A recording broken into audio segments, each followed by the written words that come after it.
alarming new video taken from a Biden press conference is highlighting voters' concerns about the president's age and mental capacity. Let's take a look. There is some movement, and I don't want to, well, maybe choose my words. There's some movement. There's been a response from there's been a response from the opposition, but yes, I'm sorry, from Hamas, but it seems to be a little over the top. We're not sure where it is. There's a continuing negotiation right now. Polling from NBC News finds 3/4 of voters, including half of Democrats, say they have concerns about Joe Biden's mental and physical health. Democrats, however, continue to blame the president's lukewarm standing with voters on messaging and communications issues. Now, after Biden won South Carolina's primary with an anemic 4% of voters coming out, DNC Chair Jamie Harrison blamed poor turnout on disinformation, telling outlet Notice, quote, "I think there's a lot of disinformation out there. There are a lot of folks who don't want this president for whatever reason, and I think some foreign and some domestic, they don't want the record to be straight in terms of what the president has done and accomplished." Russia, Russia, Russia. Meanwhile, Biden won Nevada's Democratic primary yesterday with 89% of the vote, though Biden's challengers, Dean Phillips and Marianne Williamson, did not actually make the ballot. In other positive news for the president, special counsel Robert Hur has completed his investigation into the classified documents found at a number of Biden-associated locations, including the garage at his Wilmington home. No charges expected there. I don't think that's going to matter as much as these repeated video clips of Biden painfully struggling to answer basic questions, to recall anecdotes and say there was nothing substantive he had to say there. The negotiations with Hamas are ongoing and we're hopeful, but there's nothing concrete. That's all he had to say there. And he struggled through it in a way that makes you uncomfortable, in a way that, again, I think I said this yesterday, calls to mind elderly relatives and friends and neighbors and, not wanting them to have to exhaust themselves because it's embarrassing for them and it's uncomfortable. And he's the president of the United States. It's reminiscent of Dianne Feinstein and some of what Mitch McConnell is going through. And John Fetterman, right after his really serious medical issues that he has thankfully seemingly fully recovered from. Regrettably, if this were a Fetterman situation, I think Democrats would be much better positioned because people recover from strokes, as is evident by how spirited John Fetterman is in climbing to the roof and draping himself with an Israeli flag.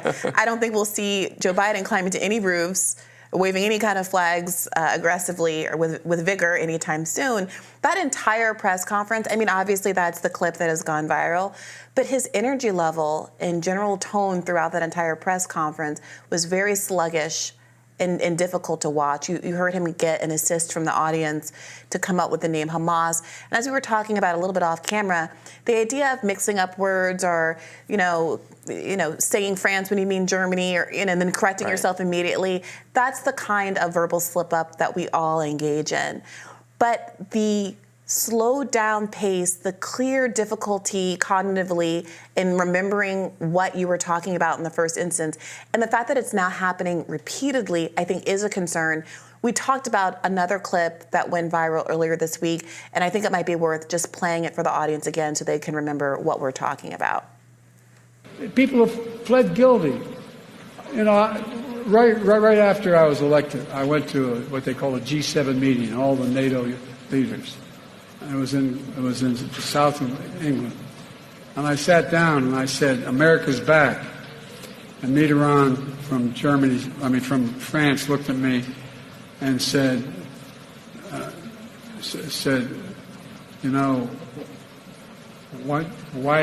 long are you back for? It just gets so uncomfortable to watch. Yeah, as you pointed out, the confusing Germany for France quickly and then correcting it, that's no big deal. We all do that. But he was talking about someone, the wrong political figure, and then he didn't correct that. That went on and on. Someone who had been dead for years by the time the meeting he's referring to took place. Of course, Joe Biden has been in office, in Congress so long, I'm thinking, well, maybe he did meet him back then, but he's referring to the G7. That's the leaders of the countries. That happened when he was president. There was no Mitterrand at the time. Right. So now some Democrats are going to say, well, Donald Trump has gaffes and slip-ups, but they're not covered in the same way. Most recently, there was the moment on the campaign trail where he attributed to Nikki Haley actions at the Capitol on January 6th that were attributable to Nancy Pelosi, which I would argue is a similar kind of substantive confusion, not just mixing up your words or having a verbal tick at that in a way that's very excusable and common. And maybe there is something to be said about the fact that even though it does seem like Joe Biden is in worse decline as Donald Trump, it's not a good idea to have either of these, almost octogenarians on the ballot. But for the Democrats, this has become a liability in a way that, for whatever reason, it just has not for Donald Trump. And the question is, when are people like DNC Chair Jamie Hairston going to wake up and stop saying that people's concern about Joe Biden's mental and physical health is because of Russian disinformation, and take responsibility for the fact that the Democratic Party has thrown everything, including preserving democracy, in their own words, behind someone who is now in such an obvious state of decline? Yeah, it is not surprising at all to see them turn to that well, the Russian disinformation well. Again, one of the most widely overhyped, exaggerated claims ever made, going back to 2016, for the extent of Russian influence, their ability to manipulate you, to manipulate you on social media, has now been debunked over and over again. A small number of accounts, yes, directed by Russia, not correctly targeted at the right people, not making a splash compared with the amount of money the campaigns themselves spent on messaging on social media. It just became a cope for Hillary to say, I lost because Russia was out to get me.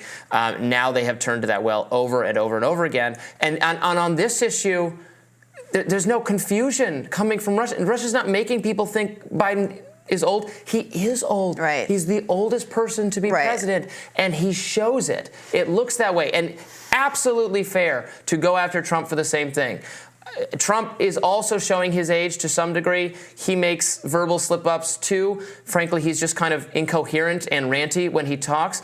He keeps his energy level up higher, which covers for a lot, and is fending off some of these same charges. And you say that's unfair, and he's old too, and he's out of it. Frankly, there are a lot of people in America who don't think either are very appealing candidates and wish there were other choices. So that's fine, but it is absolutely more of a liability for Biden, and it's not partisan or ideological to observe that. Democrats are observing that too. They are very nervous about this guy being the candidate. I would be nervous about him debating Trump, which he eventually has to do, right? Right. I wouldn't want to debate Trump if I were him, because again, and I'm not trying to say Trump is some rhetorical genius or master of the debate stage, but that kind of incoherence where Biden loses his train of thought and can't recover it, I haven't seen that to the same degree from Donald Trump. And this seems to be getting worse by the day for Biden. The debates are still a couple months off. Now, to be clear, as you just alluded to, there was this back and forth where a couple of days ago, Trump said, I'd like to debate him now because we should debate for the good of the country. And Biden responded, this was on Monday during a stop in Nevada, immediately, well, if I were him, I'd want to debate me too. He's got nothing else to do. So he seems to be accepting that challenge. But I remember back in 2020, when there was already discussion about his cognitive state, right in advance of that last debate between Bernie and Biden, and wondering if this was Bernie's last opportunity. Obviously, I was working for the campaign and was rooting for Bernie Sanders to pull one out, and being frankly kind of surprised and disheartened by how competent, forceful, energetic, and capable Biden was at that debate. I was like, well, he did a really good job. He really came out of I don't know where all that energy came from. I haven't seen much of that since then. And I do wonder, do they have tricks up their sleeves? Can he spend a week getting well rested and doing whatever else it takes for him to put on a show when it matters? And then will that be enough? I don't know. I wouldn't count him out because, again, I had low expectations 4 years ago and he came through. But he's only gotten older in those intervening 4 years. And so I think we're all waiting with bated breath to see what happens. If there's another one of these videos every couple days between now and the election day, I don't know, man. I don't know. But we'll see about that. More Rising right after this.